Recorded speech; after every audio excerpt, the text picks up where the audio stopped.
Welcome to the virtual race briefing for the Hadleigh 10, John Chisnall Hadleigh 5 and Junior 2K.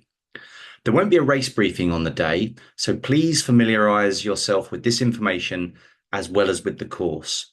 Course maps and further information are available in the information pack on our website. As always, many thanks to our sponsors, M. Chisnall & Son and Plant Parts, for their invaluable support. And once again, Hadleigh United Football Club has kindly allowed us to use their clubhouse in Tinkers Lane as the race HQ. The car park will not be in use on race day, so please use alternative parking in the town centre a few minutes walk away. Details of local car parks are available in our information pack on the Hares website. Please car share where possible and leave plenty of time to park and register at Race HQ. Disabled parking for those with a valid blue badge will be provided at Race HQ. If you need this facility, please show your badge to the marshal at the top of Tinkers Lane and let us know beforehand by emailing us at races@hadleigh-hares.co.uk.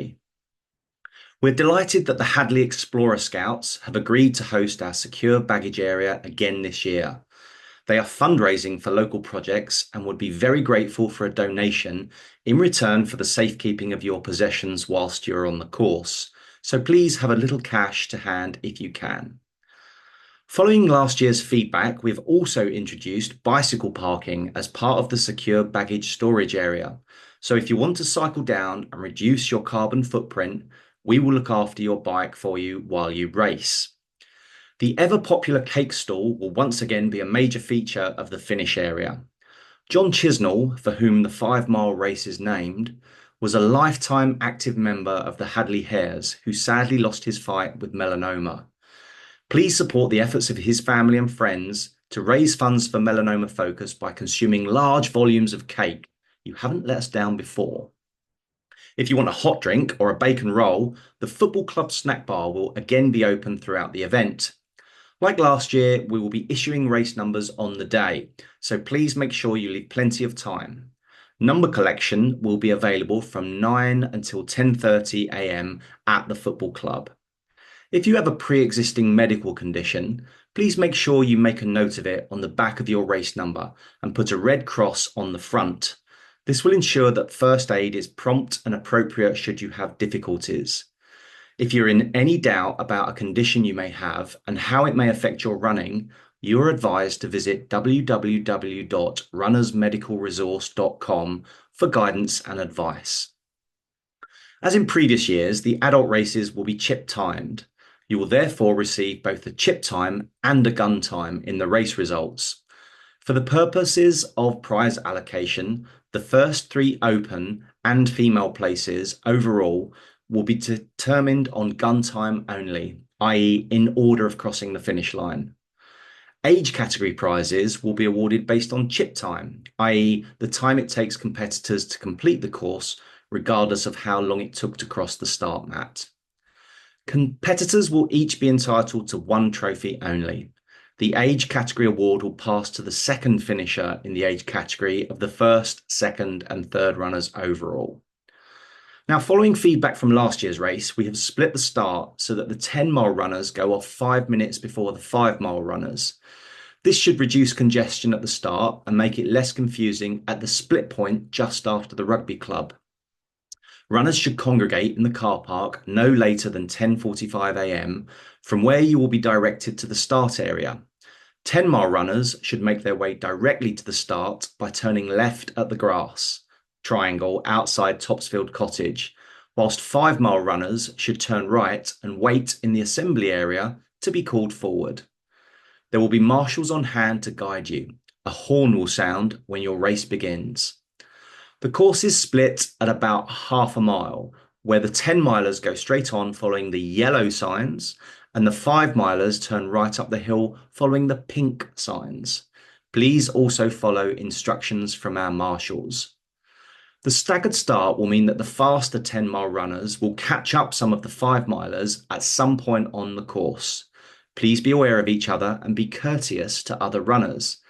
Be aware that runners may not be able to hear you approach. If you are aware of someone faster coming up behind you, please give them room to pass. Depending on the weather preceding the race, the roads can be very muddy in places, so please take extra care. Potholes will have been marked where possible, but be aware of potential holes under any mud or puddles which we are unable to mark. Do not assume it is safe to run through standing water. There may be a trip hazard lurking below. If you find yourself in any difficulty or need assistance, then please notify the nearest marshal or ask another runner to do this for you. Do not wear headphones or other such devices or use any form of portable music device while you are running. This is for yours and your fellow competitors' safety, and this includes bone conduction headphones. Runners seen using any of the above will be disqualified by the race referee and their time will not count. Dogs, pacers, and companions on bicycles are not permitted. Again, this will lead to disqualification and no time being recorded for your run. Although there are lead cyclists to guide you, it is your responsibility to know the route and follow the signage. 5-milers, you're following the pink signs. 10-milers, you're following the yellow signs. There are 2 drink stations on the 10-mile course at miles 4 and 7, and 1 at mile 2 on the 5-mile course.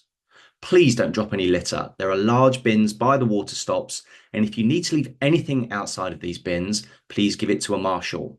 Try and empty water bottles and cups if you can, and drop these in the bins provided.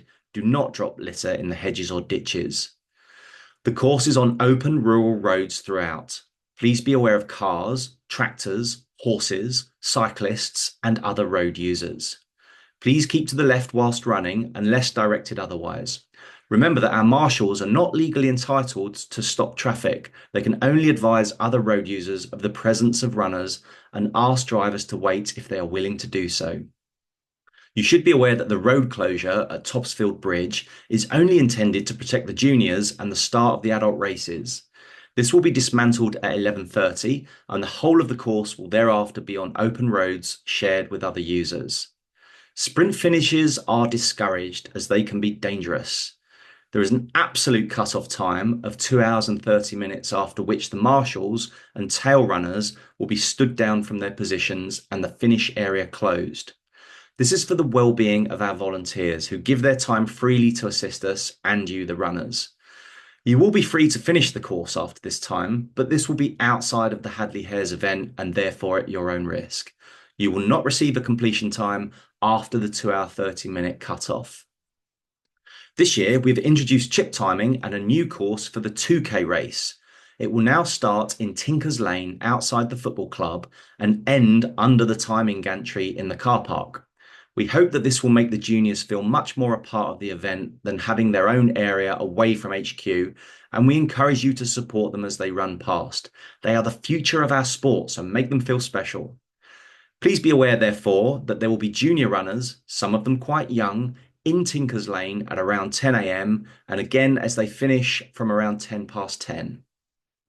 The junior course will be separated by cones and by marshals, but please take extra care when moving up and down Tinkers Lane during the junior race. Further information on all of this is available on our website, www.hadleigh-hares.co.uk. Just look for the Hadleigh 5 and 10-mile races tab and go to the information pack. And finally, we're very sorry to announce that our friend and running buddy, Mike Rosbrook, passed away in October at the age of 86. Mike was a dedicated runner who competed well into his 80s. His cheerful and endlessly encouraging demeanour made him many friends in the club and the wider running community. Many of you will have known Mike, and the club will be delighted if you would spare a moment when registering to sign the Book of Remembrance, which will be at HQ. This will be passed to his family after the event. There will also be a moment of silence before the athletes leave car park at 10:45, in which we can remember Mike's life and friendship. So looking forward to seeing you all on race day. Stay safe and enjoy the race.